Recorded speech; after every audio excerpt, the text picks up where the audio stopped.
Assalamualaikum warahmatullahi wabarakatuh. Halo teman-teman, selamat datang di podcast Sabar Sanlat Barokah Ramadan SMA PGI 2 Bandung 2026. Yang tentunya podcast ini merupakan ruang ngobrolnya anak muda yang pengen hidup tetap chill tapi tetap dekat sama Allah.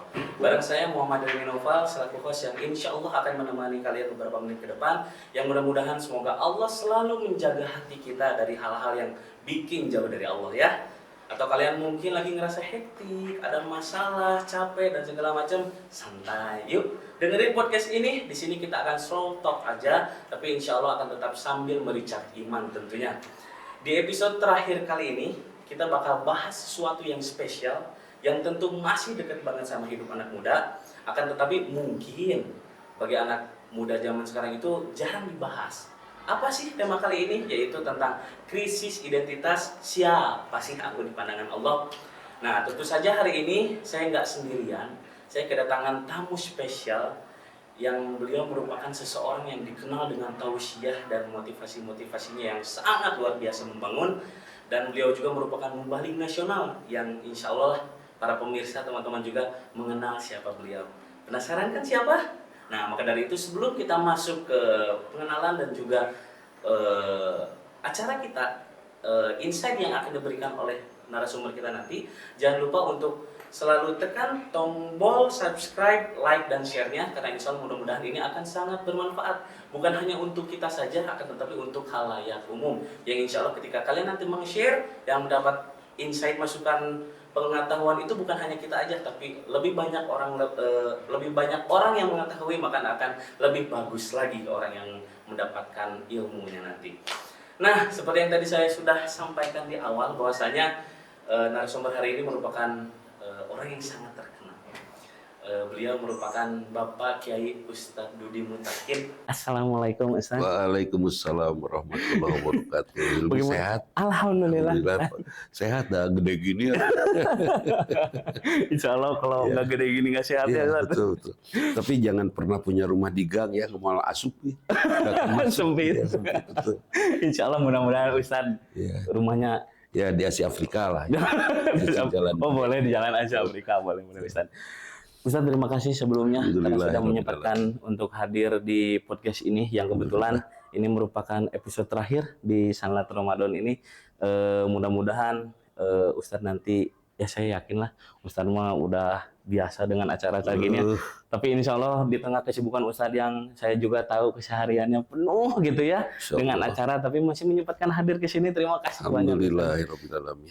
Mudah-mudahan Ustadz senantiasa disehatkan dan juga Allah selalu meridai Ustadz ya Ustadz ya. Amin. Nah jadi gini Ustadz, untuk pembahasan hari ini itu seperti tadi di awal bahwasanya tema hari ini itu tentang krisis identitas Ustadz.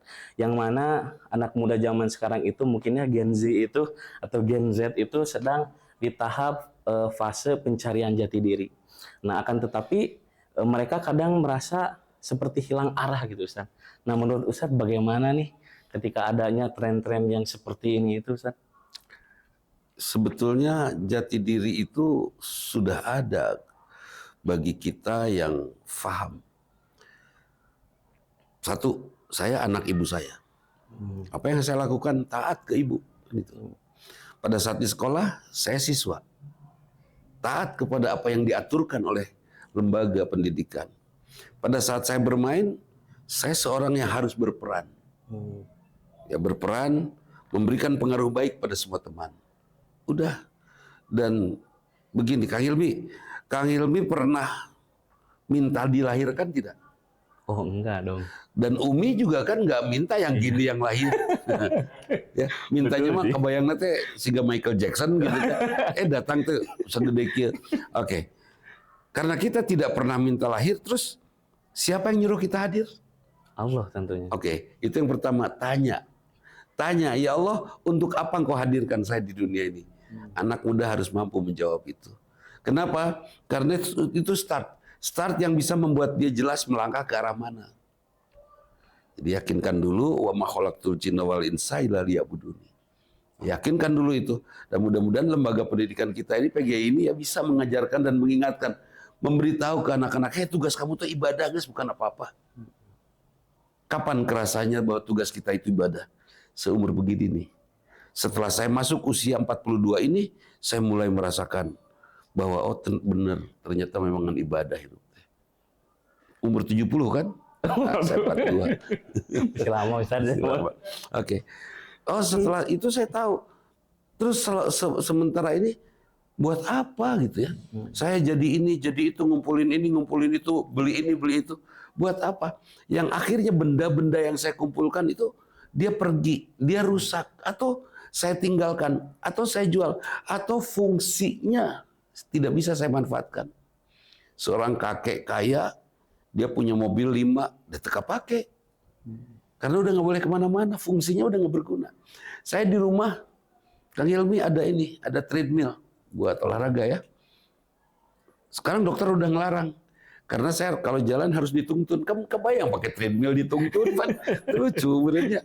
Itu fungsinya udah nggak berguna. Jadi dunia ini sudah jelas gurur. Nah, sementara para penyanyi, para artis terus saja memprovokasi anak muda untuk supaya mencari identitas yang akhirnya tersesat dia. Kita muslimin sudah tahu kok identitas kita abid ya, hanya pengabdi saja kepada Allah. Itu harus kasih tahu. Terus gimana nanti saya mencari uang? Kalau Kang Hilmi jadi arsitek, jadilah arsitek yang sadar bahwa Allah Maha Agung. Dan Kang Hilmi harus memberikan sesuatu kepada Allah yang Maha Agung. Saya akan menjadi arsitek terbaik dengan melakukan karya terbaik untuk saya persembahkan kepada Allah yang Maha Agung. Nggak mungkin saya melakukan pas-pasan, ya kan? Nah, kalau saya bisa melakukan sesuatu yang terbaik untuk Allah yang Maha Agung, kira-kira karya saya akan hebat tidak? Akan hebat. Kalau sudah hebat, kira-kira saya jadi arsitek laku nggak? Insya Allah. Jadi nggak usah nyari duit sebetulnya. Ibadah aja. Istri ya. Istri nggak usah minta nafkah sama suami. Sudah jadi istri yang cantik, yang enaken, yang asik. Saya yakin suami pasti akan memberi. Kan itu ya. Iya. Waduh, istri saya terlalu baik. Nggak boleh, istri saya nggak boleh sengsara, kan itu. Pasti itu. Nggak usah harus minta suami memberi target. Enggak. Semua laki-laki kalau punya uang, pasti mikirin istrinya. Pasti itu. Tapi mun istri buka duit pasti poho kasa laki. Lupa sama suami. Ini nah jadi karena rumah tangga. Oke. Dalam sanlat ini kalau kita semuanya ibadah sudah aman. Tidak akan ada perbedaan yang akan membuat kita bertengkar. Tidak akan ada bullying, ya kan? Bahkan setiap orang tua yang menjadi orang tua dari santri-santri kita ini, dia tidak akan pernah mengabaikan anak-anaknya. Kang Hilmi, ada saya jemput cucu di TK, pas saya mau jemput, di SD. Itu yang jemput anak murid-murid di situ semua aki-aki ini si gaurang. Kalau saya sekali itu aja kan. Saya tanya, Bu, Ibu jemput siapa? Putra? Enggak, cucu. Oh, hari ibunya kemana? Ibunya cucu saya itu di Jakarta kerjanya. Hari bapaknya di Surabaya. Terus ketemu sama anaknya kapan? Ya sama ibunya seminggu sekali. Sabtu Minggu. Sama bapaknya 2 minggu sekali. Terus buat apa anak itu dilahirkan kalau tidak mau didampingi oleh orang tuanya? Egois itu orang tuanya. Dia cari uang, akhirnya wajar nggak kalau anak kurang kasih sayang, ujungnya dia akan menjadi anak yang pintar ngebully misalnya? Iya, wajar aja. Wajar nggak nanti dia ketemu menjadi anak yang NPD misalnya? Wajar. Karena anak dilahirkan bukan untuk ditinggalkan, tapi untuk dituntun sampai dia kenal siapa yang harus dia sembah itu. Ini identitas yang hilang karena kita semua tidak mengajarkan kamu punya tugas ibadah itu. Jadi mungkin ketika identitas kita hilang itu bisa jadi karena kita nggak dekat mungkin ya Ustaz ya dengan yang menciptakan kita. Tidak ada yang ngasih tahu. Kalau anak muda, anak remaja, anak sekolah nggak ada yang ngasih tahu. Oh, kalau ada yang ngasih tahu dengan bahasa yang baik ya, dengan bahasa yang baik. Tadi pagi ada seorang bapak bersikap buruk lah di dalam rumah tangganya, sama istrinya dimarah, wah di penjara lah, nggak boleh kemana-mana dan lain sebagainya. Akhirnya saya kasih tahu istrinya, nggak mungkin lah kita bisa memberi hidayah ya kepada si suami yang ngaco ini. Dan saya bilang kepada suaminya, ente sedang tidak dapat hidayah dari Allah. Artinya ente sedang dijauhin oleh Allah. Berani ente pulang dalam keadaan jauh kepada Allah? neraka. Ngegeter langsung dia digituin. Masa tadi, iya, ente kan dosa. Nggak mungkin Allah membiarkan seorang dosa kecuali karena Allah sedang mencabut hidayah kan. Betul. Udah, silakan. Ibu tenang, ibu bersama Allah saja. Terus dekati saja Allah. Sudah dekat dengan Allah, doa ibu akan diijabah. Saya bilang gitu kan, itu identitas. Seorang manusia tugasnya hanya ibadah saja kan. Udah ibadah aja. Suami terserah mau ngaco, dia sedang dijauhin sama Allah. Dan orang yang dizolimi, disakiti. Ya, disakiti seperti itu. Terus dekat dengan Allah, kira-kira doanya dikabul nggak? Oh, enggak. Orang yang dizolimi itu dikabul pasti. Iya kan? Orang yang dizolimi. Yang dizolimi dikabul. Terus kan gampang kalau sudah dizolimi tinggal doain aja suaminya. Dekat dengan Allah, langsung ngarewas, berbisik. Ya Allah, cekek, beres. Beres. Beres. Nggak usah susah-susah. Gitu. Jadi kita sering sekali menganggap diri kita bisa memberi hidayah. Apakah guru-guru di PGI ini bisa memberi hidayah? Enggak. Belum tentu. Kita cukup wa ma'alaika illa balagul mubin.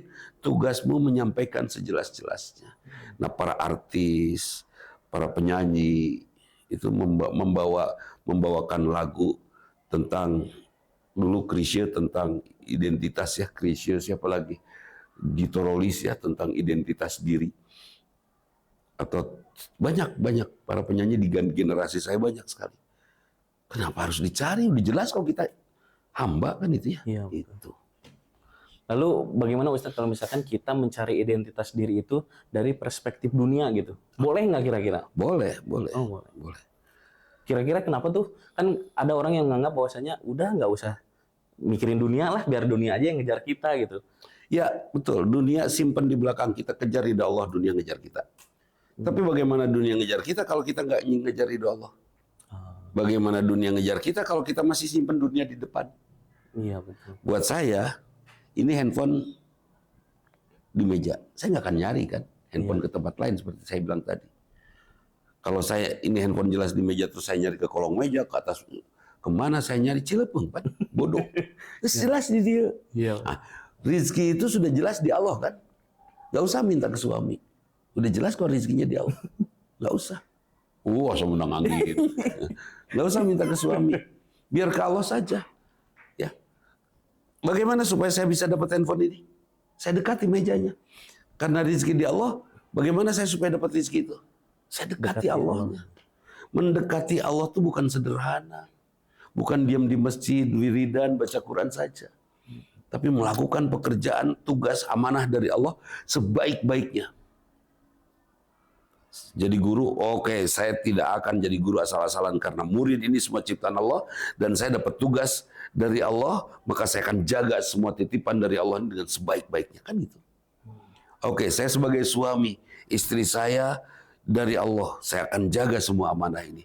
Dan istri saya dari sejak dia dikandung sampai hari ini dikasih rezekinya oleh Allah. Saya akan beri nafkah dengan sangat serius. Kira-kira kita akan menjadi manusia berkualitas nggak sih? Insya Allah. Umat Islam akan menjadi manusia nomor 1 di dunia ini. Kalau semuanya melakukannya karena Allah. Nah, sekarang semua melakukannya karena sesuatu yang hina. Ngapain kamu ngajar? Nyari uang. Mana yang lebih mulia? Uang atau diri kita? Diri kita kan? Terus kita mencari sesuatu yang lebih hina dari kita. Pantas gak sih? Entes. Terus kita tadi dihormati. Merasa bahwa dengan banyak uang kita merasa terhormat. Sudah jelas kita lebih terhormat daripada uang. Ya kan? Kenapa kita harus menghormati diri kita dengan sesuatu yang lebih hina dari kita? Iya betul. Iya nggak? Lalu gimana Ustadz kalau misalkan kita mencari, kan tadi kan udah kita mah nggak perlu cari uang lah gitu ya. Kita lebih mulia gitu. Tapi kan kadang aja suka ada pengen kita tuh divalidasi gitu oleh manusia yang lain tuh. Gitu. Iya, validasi oleh manusia itu kalau menurut siapa teori psikologi yang bertahap ke atas, yang pertama orang butuh keamanan, ke makanan. Siapa itu teori siapa itu? Maslow. Teori Maslow. Yang tertinggi itu aktualisasi diri. Perlu nggak validasi dari orang? Hati-hati ketika kita minta validasi dari orang lain. Mungkin suatu saat kita akan mendapatkan penilaian yang salah dan kita bahagia dengan kesalahan. Bisa kan? Saya jadi artis. Divalidasi oleh pujian dari banyak orang. Saya makin tersesat nggak? Oh iya.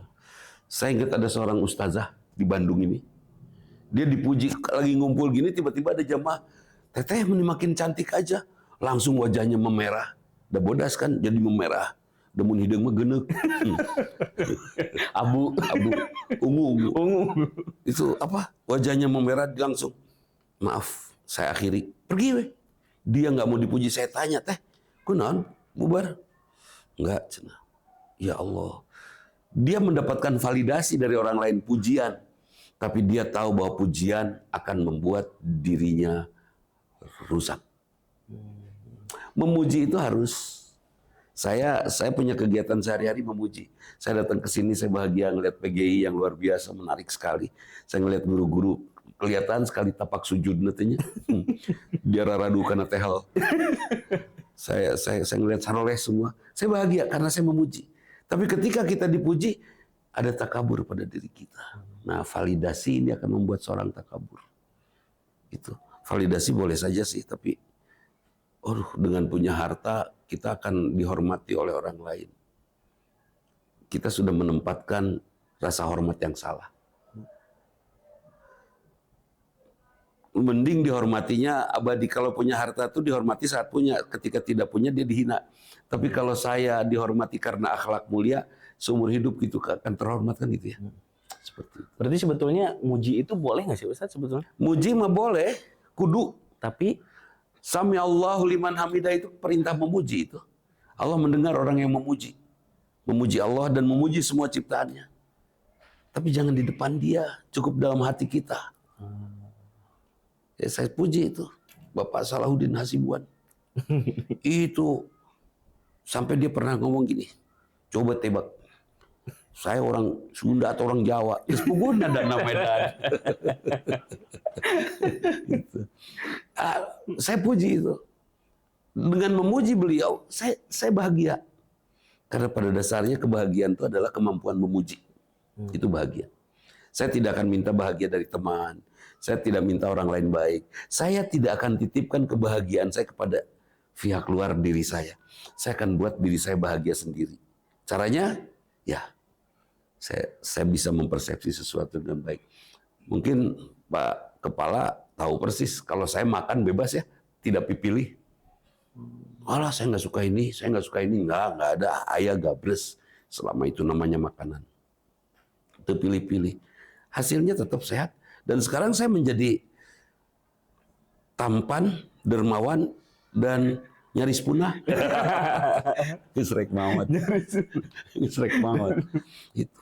Kenapa? Karena udah saya bahagia aja dengan memuji.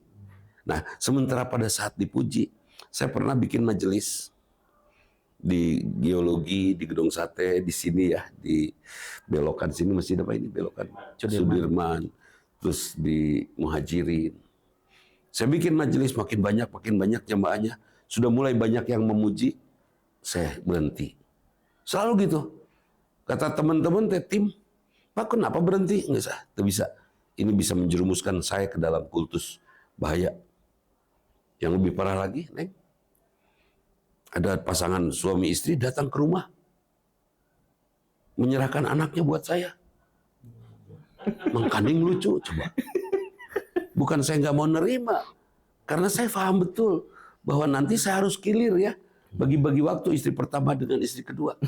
Nah, terus bagi-bagi waktu ini kalau umur saya panjang sampai 90-an tetap masih wajib tuh. masih. Terus saya sanggup nggak? Oh iya. Enggak lah, saya nggak akan sanggup. Akhirnya nggak. Ya sudah aja yang satu ini saya buat indah kan itu. Ternyata kebahagiaan itu bukan dari si Umi yang baik, tapi saya mampu menatap keindahannya. Terus bagaimana supaya kita bisa menatap keindahan ini, supaya identitas kita jelas? Gimana tuh?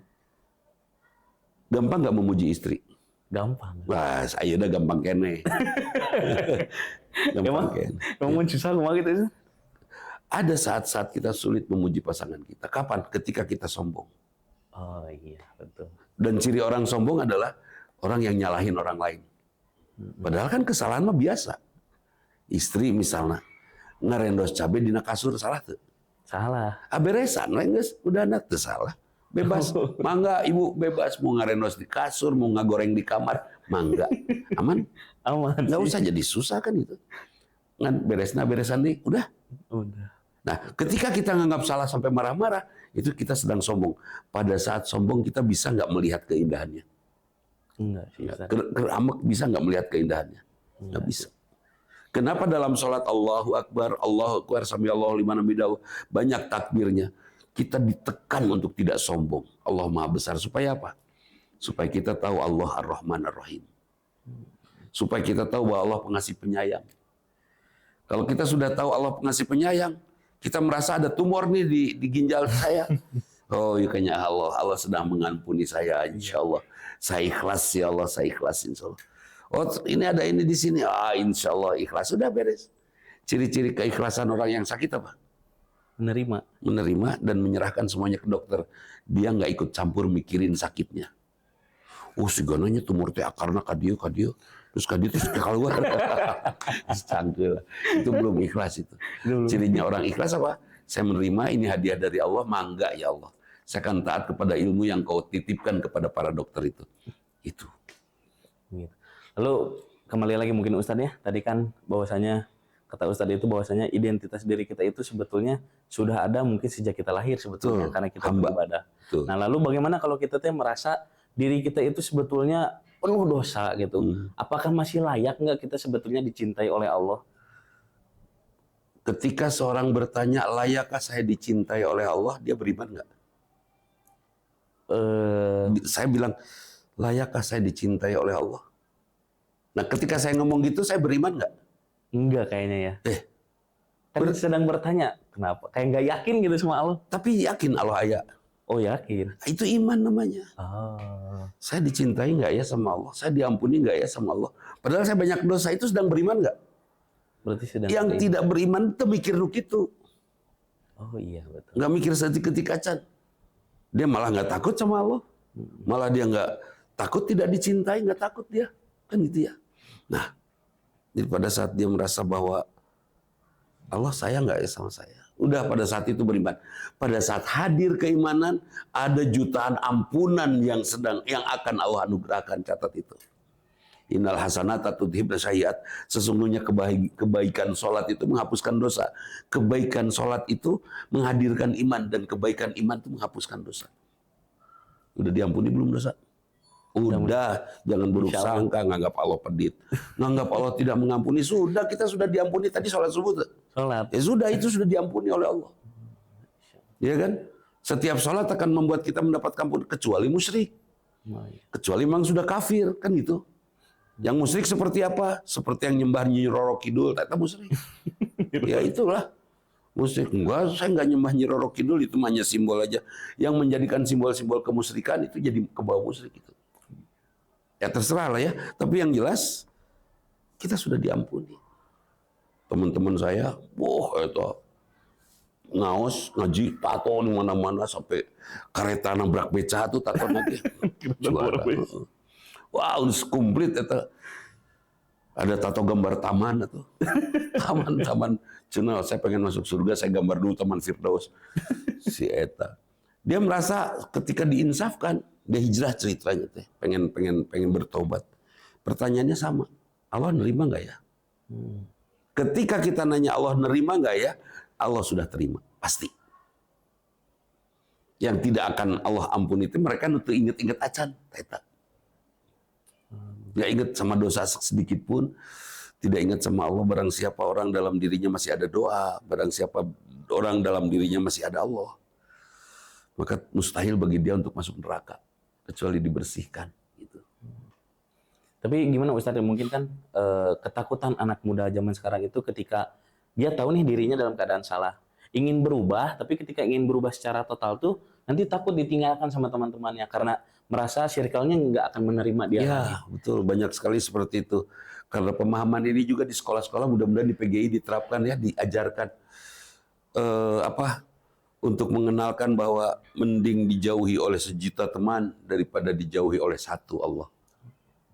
Itu karena pemilik para teman itu Allah. Saya ingat mungkin Pak Salahuddin tahu persis itu.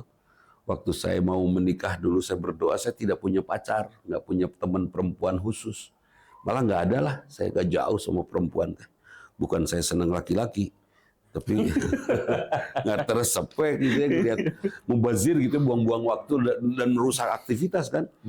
Akhirnya saya berdoa, ya Allah, Engkau pemilik wanita di muka bumi ini.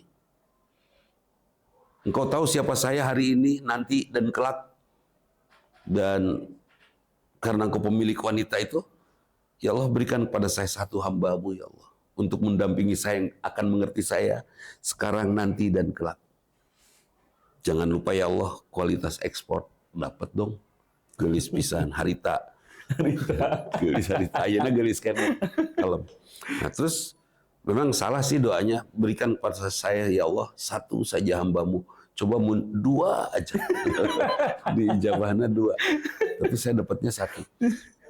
Dan saya nggak nyari datang itu. Datangnya tiba-tiba saya ketemu, saya ikutin, udah. Itu. Jadi nggak usah dicari jodoh itu, nggak usah dicari. Gitu. Tapi bisa nggak Ustaz, kira-kira bahwasanya ternyata krisis identitas terjadi saat ini itu bisa jadi justru karena makin maraknya atau majunya era digital itu mempengaruhi nggak kira-kira gitu menurut Ada sih pengaruhnya, karena di era ini orang banyak mudah mendapatkan informasi dan tidak semua informasi itu benar kan itu. Ya. iya. Akibatnya gampang tersesat. Saya sarankan saja kepada semua sahabat muda yang masih sekolah nih ya, jadilah diri yang terbaik dan berikan manfaat sebesar-besarnya sampai orang butuh kita. Sampai orang butuh kita. Ya, saya ingat sekali anak saya beres sekolah, dia ngelamar ke perusahaan Korea. Bapak bukan nyekolahin kamu buat memperkaya Korea. Bapak nyekolahin kamu untuk memberikan bekal supaya kamu bisa menyelesaikan masalah hidup. Terus dari mana saya bisa dapat rezeki? Jadilah hamba Allah, dan Allah sangat suka sekali kepada hamba yang paling bermanfaat. Jadilah yang paling bermanfaat. Terus bagaimana caranya supaya bisa bermanfaat? Cirinya dicari orang. Gak usah kamu ngelamar kerja, usahakan kamu dilamar orang. Betul, anak-anaknya dilamar sama orang. Sama lembaga-lembaga itu juga punya selling point dong. Iya. Karena dilamar. Gampang untuk berprestasi, gampang untuk punya karir yang bagus. Beda dengan orang yang mengemis kan itu. Iya. Udah, jadilah yang terbaik sampai orang butuh kita. Syaratnya pinter, cerdas, jagoan, bijaksana. Berarti tadi kan kata Ustadz, pokoknya mah kita perbaiki diri kita supaya kita yang justru dibutuhkan sama orang. Betul. Tapi gimana kalau misalkan kita tuh justru bingung terhadap tujuan hidup kita untuk masa depan gitu Ustadz? Apa perintah pertama dalam Islam? Ibadah. Bukan. Iqra. Oh, baca. Baca atuh cuy. Nah, gitu. Banyak membaca, insya Allah kita akan ketemu jalan itu. Kan kita mah bagaimana mau mencari jalan dari baca peta aja nggak pernah. Iya, betul. Iya nggak? Ayo we luak liuk nyari jalan nyasab. Baca. Pertama baca Quran. Kemudian baca semua buku ilmu. Dan kuncinya tidak ada hari tanpa tambahan ilmu. Itu kuncinya. Terus saja baca. Dan tentang Quran ini, Pak Salahuddin Hasibuan, tentang Quran, saya punya teman kanker. Dia udah hopeless, udah kurus badannya. Saya bilang, woi, kanker itu kan penyebab kematian. Mana yang lebih banyak meninggal, orang kanker, orang sehat? Orang sehat. Orang yang sehat. Kenapa orang nggak berani nyebut sehat sebagai penyebab kematian? Kan banyak yang meninggalnya. Iya, betul. Akhirnya dia sadar kan? Udah gitu, terus apa yang harus saya lakukan? Urusan penyakit serahkan pada Allah karena Allah yang ngasihnya. Terus apa yang saya lakukan? Tulis Quran. Tulis Quran. Akhirnya apa? Saya nggak bisa baca. Tulis. Neplak ya. Niron. Asalnya jelek. Sudah beres Al-Baqarah jadi bagus tulisannya. Terus tidak sampai 3/4 Al-Quran dia tulis. Kankernya dinyatakan istirahat. Dia sembuh. Alhamdulillah. Nulis karena pemikiran dia menikmati tulisan Qurannya. Kan itu. Tahu model ente tadi ditolak cinta, tulis Quran, insya Allah lupa dia nanti, ya kan? Itu udah beres. Jadi jangan malah murung. Jangan, udah lakukan yang terbaik aja. Yakin aja bahwasanya Allah pasti memberikan yang terbaik gitu mungkin ya. Pasti. Semua dari Allah yang baik. Pasti. Insya Allah mudah-mudahan. Lalu bagaimana Ustadz, peran orang tua gitu Ustadz dalam mendampingi anak remaja agar tetap dekat nih sama Allah? Kan sekarang era digital itu udah maju lah ya. Tapi kan kadang orang tua itu bahkan justru orang tua yang memberikan perannya gitu kayak supaya nggak nangis nih dikasih HP, supaya ini dikasih apa gitu segala macam. Ibaratnya dialihkan lah gitu. Itu penyakit yang dibisikkan oleh setan. Apa? Al-kasal, malas. Kemalasan untuk ngobrol. Kenapa ada suami istri bertengkar? Karena Karena terkenal. Tiap hari tidur bareng sih, pagulung-gulung, tapi terkenal. Kenapa? Karena jarang ngobrol. Pokoknya suami istri harus gacor, weh. Ini yang menina bahasa manuk. Harus ramai ngobrol dengan anak. Jangan malas ngobrol. Ngobrol aja sama anak. Nah, ini obrolkan. Saya sama anak saya bisa gebrak-gebrak meja kalau ngobrol. Bebas, saya merdeka, ngobrol-ngobrol. Nah, dengan ngobrol akhirnya saya kenal bahasa anak saya. Bang, waktu anak saya TK, saya ngajar PGTK. Waktu anak saya SD, saya ngajar PGSD. Waktu anak saya SMP, SMA, saya ngajar di PGII. Waktu anak saya kuliah, saya ngajar di Unisba. Kenapa saya ngajar? Saya ngajar bukan nyari uang. Buat apa? Buat mengenali bahasa anak saya. Karena saya tidak mau kehilangan anak. Sampai saya habiskan waktu saya untuk mengajar. Untuk apa mengajar? Saya tidak mau kehilangan bahasa anak saya. Dan alhamdulillah, sampai mereka dewasa, bahasa kami dekat. Gitu. Dan sekarang saya sudah serahkan semuanya pada anak saya. Saya nggak akan rawat cucu saya. Karena bahasa saya dengan cucu saya pasti senjang. Kalau anak saya menitipkan cucu anaknya ke saya, terus saya didik, saya asuh, kebaya kan? Nanti dia anak muda dengan bahasa aki-aki. Tidak update, benar tuh. Bahaya. Jadi tetap itu anak yang harus kurus, orang tua yang harus kurus. Jadi jadilah orang tua yang jangan males ngobrol sama anak. Hei Bu, Pak, mereka nggak minta lahir. Oh, tegas dah. Ajak ngobrol. Ori beli kenari yang nggak ngomong-ngomong geraknya, disuruh bunyi di paraban ini paraban itu, malah pasien hileud meh ateul meh ngobrol terus ngoceh. Kenapa hari anak ngoceh mending nggak mau gitu. Iya betul. Biarkan anak ngoceh gitu ya. Dan jangan pernah suami istri harus banyak ngobrol. Ayah ge suami istri pendiam cari cing. Teramenya, terame giliran ngobrol pasti beda pendapat. Pasti pas ada beda pendapat susah diketemukan karena emang nggak pernah ngobrol. Ternyata yang disebut ikro itu adalah ngobrol kita dengan ilmu. Ngobrol kita dengan Allah itu ikro. Ngobrol kita dengan semesta itu ikro. Itu ngobrol. Akhirnya kita kenal. Nah sekarang suami ngobrol atau sama istri. Jangan nanya, mama pengen apa? Dan istri juga kalau dari obrolan tahu mana suami, kapan suaminya sayang, suami tidak. Dan suami mah pasti setia, tenang. Iya, suami mah setia. Pagi, siang, sore cari uang ya. Ojol lah, ojek online. Cari uang udah macet, kena hujan segala macam, kasihin ke istri. Dimarahin sama istrinya, besoknya masih nyari nggak? Masih nyari. Dikasihin ke siapa? Ke istrinya deh, padahal dia setan teh penjajah. Iya. Itu kan luar biasa laki-laki teh setianya. Bahkan setelah istrinya tidak sudah berubah bentuknya, tetapnya sayang, malah butuh gitu. Dan setiap laki-laki kan kerasa ya. Selalu aja kalau punya uang tuh pasti mikirin buat istrinya. Pas datang ke rumah punya uang, ngomong nggak ke istri? Bu, ada uang nih, ada rezeki, ya setengah uang. Kan gitu ya. Suami. Kalau istri dapat uang, ngomong nggak ke suami? Ente. Langsung cicing, malah ngitung uang lagi ke tahajud, sepi. Selumputan. Kenapa? Karena kurang ngobrol. Sok sing gacor lahnya. Berarti secara tidak langsung bahwasanya ketika mendidik anak mah ya baiknya ngobrol sih ya.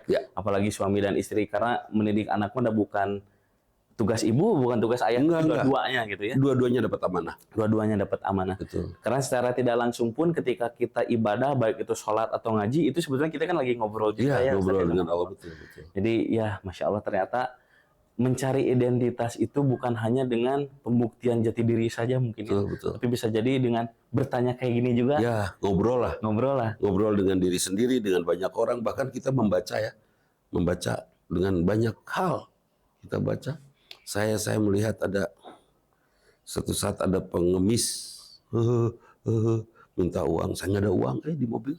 Ada 100.000. Aduh, jangan. Karena dia sakit, saya kasihin. Terus dia ngomong jazakallah kenceng. Jazakallah, sehat.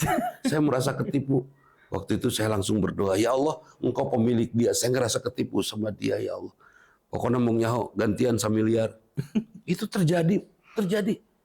Siangnya saya pergi ke pengajian itu kan pagi, jam 9-an lah. Jam 10 saya ngaji, duhur saya dapat 1 miliar. Real itu, dan sudah jadi masjid di madrasah saya. Itu dari uang si pengemis itu. Karena ngobrol dengan Allah, saya yakin Allah yang memberi. Karena saya yakin Allah yang memberi, saya tidak pernah takut miskin karena Allah Maha Kaya. Gini, siapa yang ngasih uang? Allah. Allah. Siapa yang nyuruh sodako? Allah. Allah. Terus sodako tuh? Sodako. Sodako. Kira-kira yakin nggak Allah ngeganti? Insya Allah, Yakin, ya. yakin. Allah yang ngasih, Allah yang nyuruh, itu mungkin tuh digantian. Udah tuh. Jadi intinya mah mungkin kalau tadi yang saya intisari dapat mungkin Ustaz, bahwasanya kalau kita mencari identitas diri itu sebetulnya tinggal kita ngobrol dengan Allah, karena secara tidak langsung kita mendekati Allah sang pemilik betul, kita, supaya nanti Allah, oh kan ibaratnya kalau saya dekat sama Ustaz nih, tiba-tiba aduh kayaknya Hilmi itu butuh, iya kan Ustaz kasih kemarin, atau saya sebaliknya, sama mungkin kayak Allah mungkin ya, dekat sama kita, oh hambanya lagi gini, kasihlah gitu mungkin ya. Jadi bagaimana kita akan dikasih oleh Allah kalau kita tidak berjuang dekat dengan Allah? Gitu. Oh iya, betul. Jadi intinya mah Allah tuh justru memberikan kita tuh bukan yang kita inginkan mungkin ya Ustaz, tapi yang kita butuhkan karena tahu bahwasanya kita dekat sama Allah gitu. Allah akan memberi apa yang Allah tahu tentang kita. Dan kita jangan pernah sok tahu minta apa-apa ke Allah gitu ya. Berdoa mah tetap berdoa mah harus untuk mengobrolan kita dengan Allah. Tapi biarkan Allah yang memberi kita. Jangan kita yang memaksa untuk memberi diri sendiri. Seperti itu. Saya sepakat sekali itu. Sudah minta aja ke Allah. Beres. Allah. Lalu ini mungkin Ustadz bisa jadi mungkin ini pertanyaan terakhir juga. Siap. Tapi bisa jadi ya sekalian Ustadz nanti memberikan motivasi juga kepada para penonton.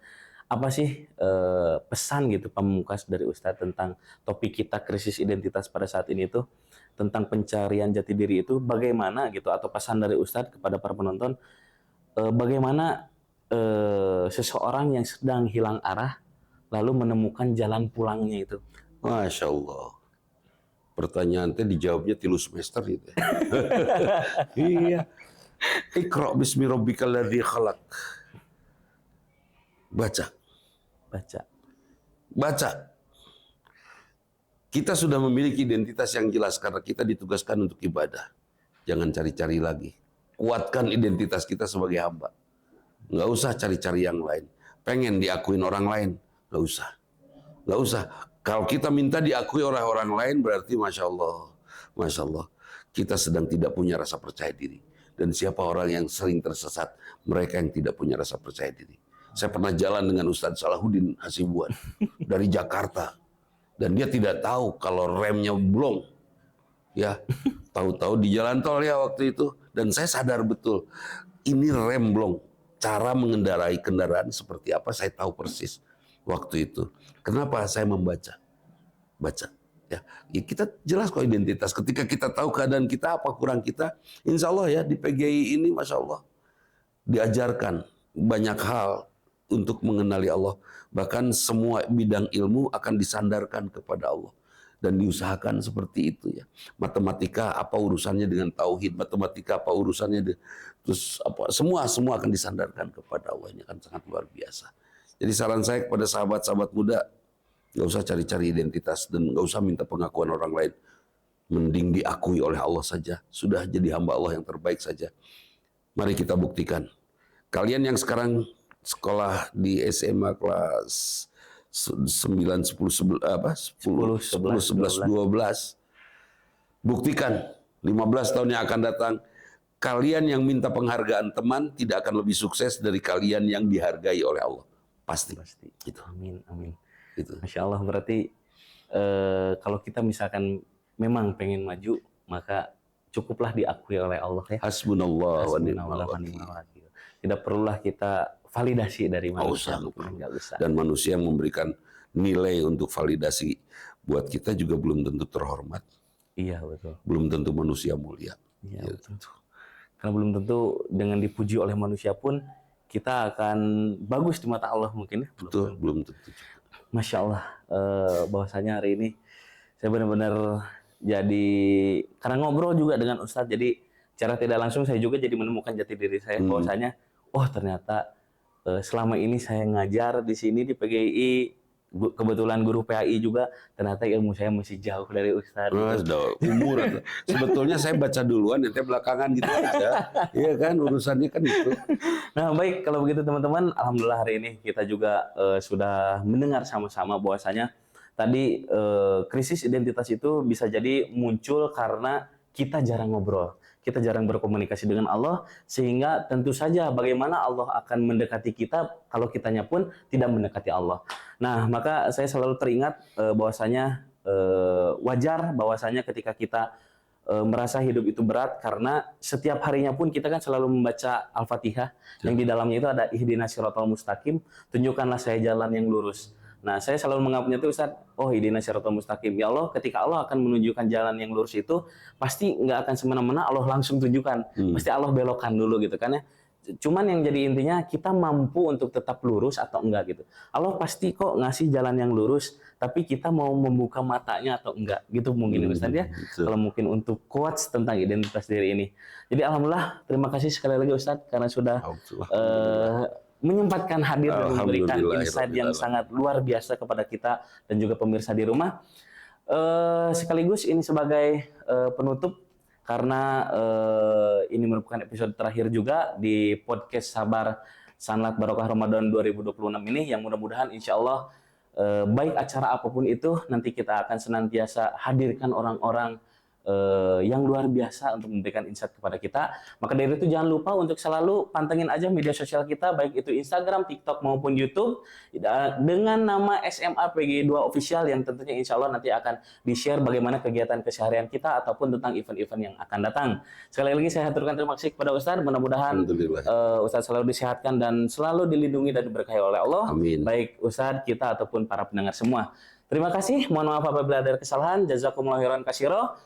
Semoga bermanfaat. Wassalamualaikum warahmatullahi wabarakatuh. Dadah, sampai jumpa di acara selanjutnya.